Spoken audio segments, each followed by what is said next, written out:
I've been trying to make sense of the events of the last 10 days, and I think I am starting to understand what is happening. It seems like the assassination of Charlie Kirk has provoked a huge reaction around the world. Here is a man who boldly spoke out for what he believed and was silenced in the prime of his life by a sniper's bullet. I'm not going to get into who did it or who was behind him or any of that, because regardless of the answers to those questions, I am more interested in the spiritual aspect of how this is affecting people around the world. I live in Australia, and a few days after the event, a young American woman turned up at my church and said she had never attended church in her life except for weddings, and Charlie Kirk's death prompted her to start reading the Bible and attending church.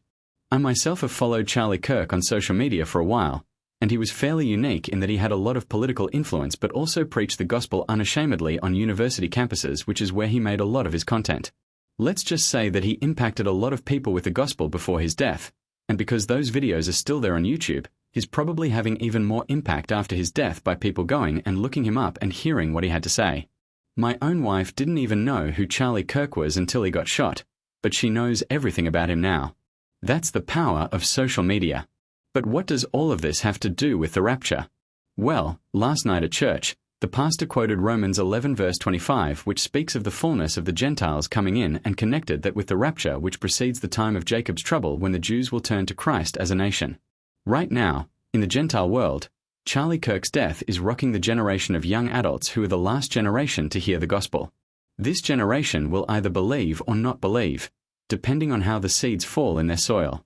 The people who killed Charlie heard the gospel from him and hated him for it. We have seen the reactions on social media from those who are happy that Charlie Kirk is dead because they didn't like what they heard. But the point is that they all knew him, those who loved him and those who hated him for what he said. But now his death has exposed the evil of those who oppose the truth, and this exposure demands a response from those who maybe heard Charlie before but didn't commit to his gospel message. Now that they know that there is a war going on between good and evil, between darkness and light, they have to take a side. So, there is going to be a final harvest of souls as a result of Charlie's martyrdom. This is not about Charlie Kirk, by the way. It's about Jesus Christ, whose name Charlie honored constantly when he spoke to this generation in a very powerful way through social media. So what I am thinking is that the fullness of the Gentiles is going to come in, and then the rapture will happen, followed by the tribulation. Of course, if the rapture doesn't happen this week, we could be looking at a longer time of harvest over a year or two, not just because of Charlie Kirk's witness.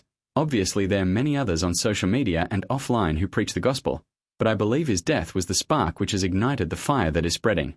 But regardless of the timing, this is the pattern I am seeing. Let me know in the comment section below what you think.